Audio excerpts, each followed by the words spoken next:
అందరికీ నమస్తే అండి. ఇవాళ ఉదయం నుంచి కూడా రామ్ గోపాల్ వర్మని అరెస్ట్ చేస్తారో చూసి చిరాకు. చివరికి వచ్చిన వార్త ఏంటంటే రామ్ గోపాల్ వర్మ ఇంట్లో లేడని చెప్పించి దొంగచాటుగా హైదరాబాద్ నుంచి చెన్నై పారిపోతున్నాడంట. కోయంబత్తూర్ ఆల్రెడీ ప్రకాశం పోలీసులు చెన్నై పోలీసులతో కూడా మాట్లాడి ఆల్రెడీ ఒక స్పెషల్ టీం చెన్నైకి కూడా బయలుదేరింది. ఇది రామ్ గోపాల్ వర్మ కోసం. ఇంత హైడ్రామా ఎందుకు రామ్ గోపాల్ వర్మ? సింపుల్ గా నోటీసులు ఇచ్చారు. ఆ గౌరవాన్ని మనం నిలబెట్టుకొని విచారణకి వెళ్ళి సహకరిస్తే అయిపోయేది. ఎంత పెంట ఉండేది కదా. పిలిచినప్పుడే ఎల్లుంటే ఎంత రచ్చ ఉండేది కాదు కదా. ఇవాళ చూడు ఏమైంది. ఒక పక్క భయపడిపోయేది నువ్వే, ఒక పక్క లాయర్ చేత లెటర్లు రాసేసి నువ్వే. ఏంటి ఈ పోటుగోడు వల్లట ప్రొడ్యూసర్లకి నష్టం వాటిల్లుద్దంట. ఈ పోటుగడిని ఇప్పుడు అరెస్ట్ చేస్తే అందుకని చెప్పేసి నేను రాలేను. 2 వారాల తర్వాత అంటే నీ ఇష్టమా?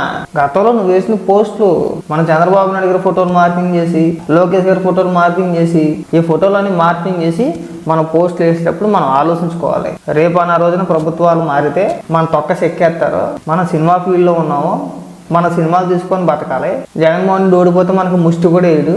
మనకు ఆధారం మళ్ళీ సినిమాలే. ఆ రోజున మన పైన కేసులు పెట్టి అరెస్ట్ చేస్తే ప్రొడ్యూసర్లు నష్టపోతారు అనే తెలివితేటలో ఆ రోజున ఉండాలి. తెలివితేటలో తింగర్ సన్నాసి పైగా పెద్ద పోటుగాళ్ళకు కళ్ళు మెటగరించేసి పెదిం కొరికి చెప్పేస్తాడు సమాధానం. చెప్పే ఇప్పుడు వెళ్ళు. నేను వదులుతాననుకుంటున్నావా? కంగారు పడబాకు. నీ బతుకు బోరుగా అనిల్ గడి బతుకే. వన్స్ ఒకసారి దొరికేవంటే కలే. నువ్వు బయటికి రావడం అన్నది కళ. ఇది రాసి పెట్టుకో. నువ్వు ఎంత తల పారిపోతావు పారిపో. పో చెన్నైలో సీరెడ్డి దగ్గరికి పోతావో ఎక్కడ పోతావు పారిపో. నాకు తెలిసి అక్కడికే పోతుంది. అక్కడి నుంచి అక్కడ నీకు అవకాశం కూడా ఉండదు నాకు తెలిసి. నువ్వు శ్రీరెడ్డి దూరంగా పొండి ఎక్కడికి పోయినా నేనైతే వదలరు ఖచ్చితంగా. ఇంటికాడు ఉండి లేడని చెప్పించేసి పారిపోతున్నాడండి. అధికారంలో ఉన్నప్పుడు మామూలుగా ఎర్రవేగిపోలా. నన్ను ఎవడు ఏమీ పీకలేడు, నన్ను ఎవడు ఏమీ చేయలేడు. కళ్ళు మెట్టగరించేసి పెదిం కొరికేసి ఆ సమాధానం అనమాట. ఇవాళ నన్ను కొడతారో కోర్టులో పిటిషన్ కూడా వేసుకున్నారు. నన్ను కొడతారేమో అని చెప్పేసి నేను భయంగా ఉంది. కొడతారా నిన్ను? ఎదో డ్రామాలు కాకపోతే ఏదో సింపతీలు అన్నీ కూడా. 2 సార్లు నోటీస్ ఇచ్చి 3సారి నీకోసం రావాలా? నీకు ఆ మాత్రం తెలియదు. 2 సార్లు నోటీస్ ఇచ్చారు, 3సారి మనం వెళ్ళకపోతే, 2సారి వెళ్ళకపోతే ఖచ్చితంగా మనం అరెస్ట్ చేస్తారని నీకు తెలీదా? తెలీదా? అంటే నీ ఇష్టమా? నీ ఇష్టానుసారంగా మాట్లాడేసి, నీ ఇష్టానుసారంగా ఫోటోలు మార్పు చేసేసి, నీ ఇష్టానికి పోస్టులు వేసేస్తే పోలీసులు నువ్వు చెప్పిందల్లా ఇంటా కూర్చుంటారా? లేదండి ఇవాళ కాదు నేను 10 రోజుల తర్వాత అంటే చట్టం నీకేమో చూడటం అందరికీ ఒకటే. ఎదవ డ్రామాలన్నీ తెలివితేటలు ముందే ఉండాలి. కంగారు పడమాకు. అప్పట్లో పేలిపోయాం కదా. అప్పట్లో నాకు ఆయన కళ్ళలోకి వచ్చాడు.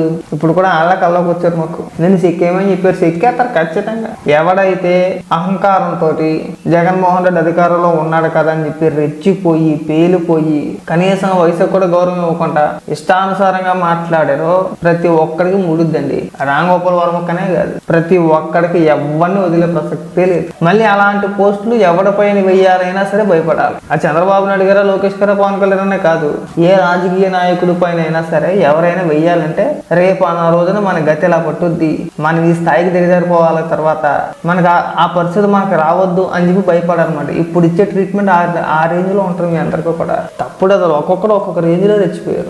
వారానికి ఒక పోస్టు, 2 రోజులకు ఒక పోస్టు.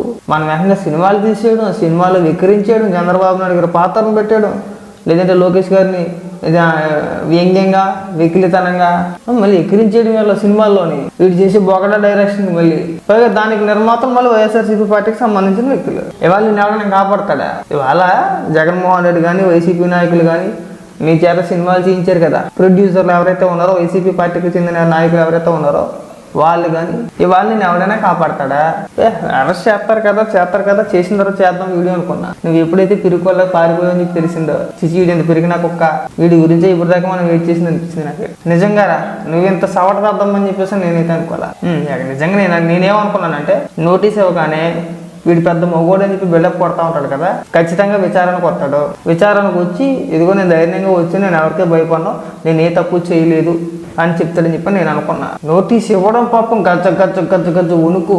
పిటిషన్ వేసేసుకోవాలి కోర్టులో. నేను నాకు బెయిల్ ఇచ్చాను బాబోయ్, ఆడికి నన్ను కొట్టి చంపేస్తారు, నన్ను చెక్కేస్తారు, నన్ను తొక్క తీసేస్తారని చెప్పేసి వర్కౌట్ అలా చెప్పు అవతలకి వెళ్దామని చెప్పేసి అన్నారు. మళ్ళీ లెటర్ రాసాడు, మళ్ళీ ఒక లేఖ రాసాడు పోలీస్ అధికారి, నేను ఇప్పుడు రాలేను, టైం ఇవ్వండి అని చెప్పేసాను. సరే ఎడితే వెళ్ళి 25వ తారీఖున రా అని చెప్పేసి అంటే 25 కూడా వెళ్ళకుండా ఈ రోజు చెప్తాడంటే అధికారులు నేను ఇవాళ రాను అని చెప్పేసి. నేను ఎప్పుడు చెప్పాలి? నువ్వు ఒక 2 రోజులు ముందు చెప్పుకోవాలి, నేను ఈ తారీఖుల్లో కూడా నేను రాలేను అని చెప్పేసి. ప్రతి ఎదవకి ఇది ఒక అలవాటు అయిపోయింది. ఇష్టానుసారంగా పోస్టులు వేసాడు, ఏది పడితే అది మాట్లాడాడు. పోలీసులు ఇంటి మీదకి వస్తే కేసులు పెడుతున్నాము, నన్ను అన్యాయంగా అరెస్ట్ చేస్తున్నారు, నా పైన అక్రమంగా కేసులు పెడుతున్నారు. పైగా జగన్మోహన్ రెడ్డి ఇలాంటి నీచుడికి మళ్ళీ వంతపడడం, రామ్ గోపాల్ వర్మ పైన అమాయకుడి పైన కేసులు పెట్టేస్తున్నారండి. ప్రోత్సహించిందే నువ్వు, నీకు సిగ్గు శరం లేదు అసలు. వీళ్ళంతా ఒక విచిత్రమైన బెటాలేనండి, అది ఒక దరిద్రమైన రోత బ్యాచ్. వీళ్ళందరినీ పెంచి పోషించాడు, ఒక్కడు కాదు ఇద్దరు కాదు, అందరినీ. అందరూ బూతులే కదా, ఇవాళ వచ్చి నీతులు చెప్తుంటే ఎట్ట కుదురుతుంది?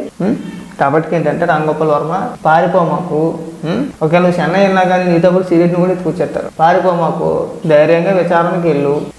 విచారణలో నువ్వు చెప్పాల్సింది నువ్వు చెప్పు. నీ చేత ఎవడు పెట్టించాడు, ఎవడు తీయించాడు, నీకు ఎవడు డబ్బు ఇచ్చాడు, అడుగుతాను. ఇంకేం అడగట అక్కడ. ఇవో నువ్వు 12వ తారీఖు నీ పోస్ట్ పెట్టావు, దేనికి పెట్టావు, ఎవడు పెట్టమన్నాడు, ఏం ఆశ? అంతే. ప్రభుత్వాన్ని ప్రశ్నించాను, అరెస్టులు చేశారు, ఇలాంటి సొల్లు డైలాగులు కొట్టడం మానేసి వెళ్ళి పని చూసుకెళ్ళి పోరం.